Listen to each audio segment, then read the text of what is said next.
Hey everybody, Marco with Luso Overland back with another video, and today's video is super exciting because we have a new product.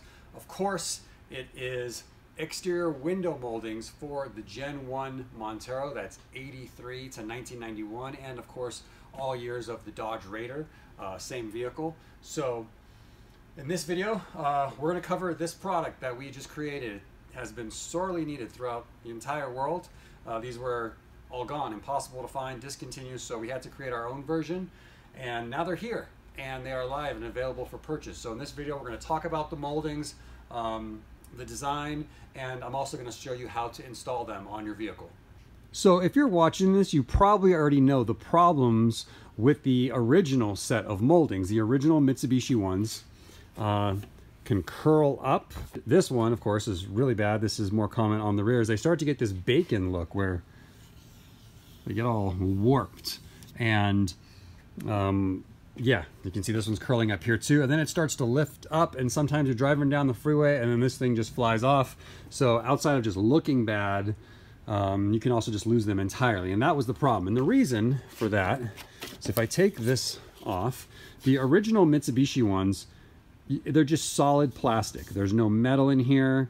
It's just a complete piece of plastic, which allows it, of course, over time with the heat to shrink, to crack, to warp, to become brittle. So that's what Mitsubishi had done in the 80s when designing this vehicle. Now, when it came our time to create these moldings, this was certainly an option to go with this same style. But we also took a look at what Hyundai had done, because Hyundai has created the Gen 1 Montero for a lot longer than Mitsubishi did, and sold it as the Hyundai Galloper. But it's the exact same vehicle. They got, you know, the rights from Mitsubishi, and they had their own version of these moldings. They had changed the design because they saw that, yeah, this isn't working out long term. So they had made a more modern molding style, which is a steel channel that's got a rubberized coating on it. And that's what we decided to do. So the original plastic one, up here, you'll find that when you take yours off, you'll have some of these metal clips that are in the jam right there, holding on that plastic molding. But of course, by now, a lot of you are probably missing a bunch of your metal clips, and so that also factored into why we went with the more modern design. So here you can see the new one, and it's got this rubberized coating on it. This part here, you can see, is rubber. That's the scraper that actually goes up against the window. And then on the back side, this is the other thing that's you know, the other thing that's quite different is we have plastic clips built into the molding, so you don't need to worry about losing any things. They're on there solid, and it'll grab the door, so it's going to eliminate the need for those metal clips.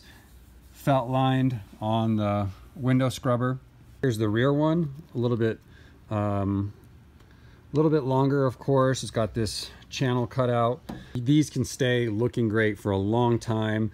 I like to hit my outside rubber material with some kind of protectant like once a year, you know, whether that's Armor All or Back to Black or you know, ceramic coat, whatever, something to kind of just protect this if you live in like a really sunny place. That's a good idea. It'll keep them looking fresh for a long time. To install the front molding, you're gonna remove your original by pulling straight up on it. Again, the only thing holding it on are those metal clips. So those metal clips should hopefully remain on the lip of the door, and then you can just use some pliers to pull them off, because we're not going to need them because we have the built-in plastic clips. Then you can clean up any dirt and grime that's built up on here over the years, and you're ready to install the new molding. When it comes to installing the new molding, you're going to want to make sure, here's one of the plastic clips as an example. You want to make sure that you get that metal lip inside the channel of the clip. Here's a close-up of the clip and where you need to feed the door into. It's inside this slot, inside the plastic of the clip. You don't want it to go in here between the outside of the molding and the clip. So not in there, in there. What you're going to do is you're just going to start with the front, feed this front edge behind the rubber, which is below, of course, the triangle window. So just feed it behind there, which will give you a nice clean look. And you kind of push down and then just work your way back. Push down until it seats. Perfect, that's it. And you can see that you did it right if the bottom of the molding is right up against the metal of the door where the angle changes. This is like kind of like a 40-degree angle, and then it curves and goes straight vertical where the molding goes over. And our molding is going all the way down to that bend. If you got the molding in the wrong slot, it's gonna sit up like 1/16 an eighth of an inch higher. The rears are a little bit more tricky in this respect, getting it all lined up, just because they're so much longer and there's like two kind of separate parts almost. But the front's super easy. That's it. As you can see, it takes 5 seconds. So now let's work on installing the rear molding. Same as the front, we're gonna need to pop this thing straight up, being careful not to drop any of those metal clips. I see one hanging out right there, ready to fall down into the door, and I'd like to avoid that if possible. Another one. I'm just trying to go evenly as I pop it up so that I don't break the molding, even though who cares, right? Like it's basically a piece of bacon at this point. But there you go. So there's the old one. Look how wavy and messed up that one is. So let's get rid of that. And as you can see, I got 1, 2, 3, 4, and the 5th one is hanging out right here in between the glass. So let me get some pliers so I can get these off.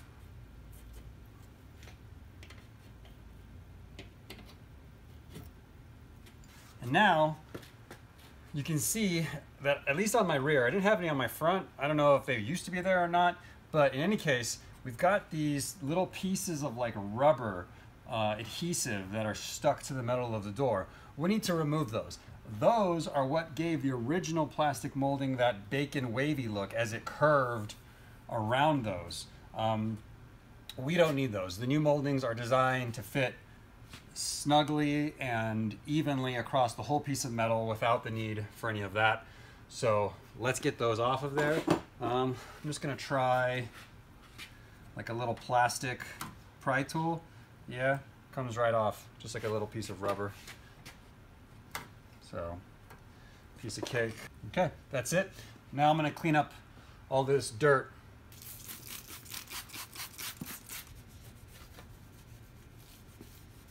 So, if you want, looks like mine, the adhesive portion on the back of the rubber kind of stayed behind. It's very thin. It's like the thickness of a piece of Scotch tape. It won't affect the new molding at all. So if you want to leave it, cool. If you want to get some alcohol or some WD-40 or whatever and get all that off, that's fine too.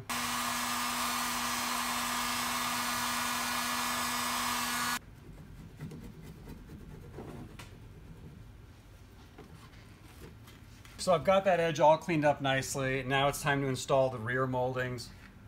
Same concept as the front. You want to make sure that metal goes inside the clip.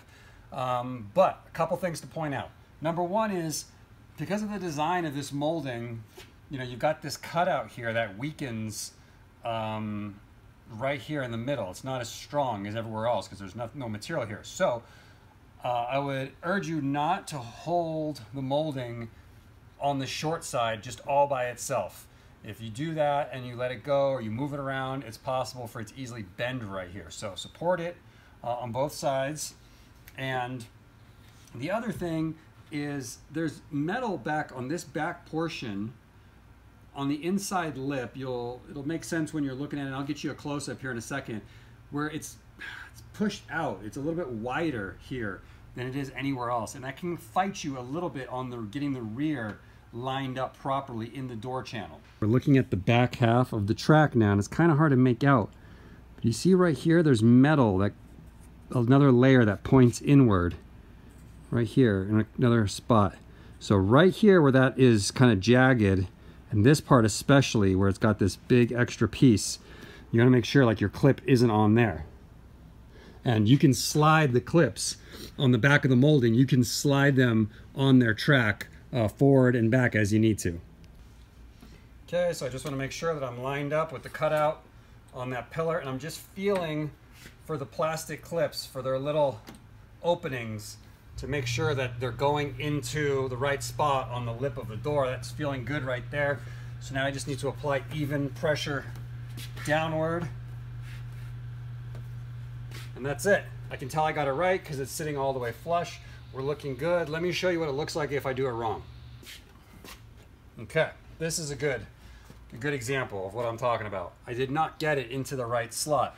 As you can see here, I've got like 1/8 of an inch where the molding's down, but it's not sitting here on this line where it's supposed to. It's up here on the door. So here's the finished result. As you can see, I like it how the front tucks in underneath this piece of rubber, give it a cleaner look.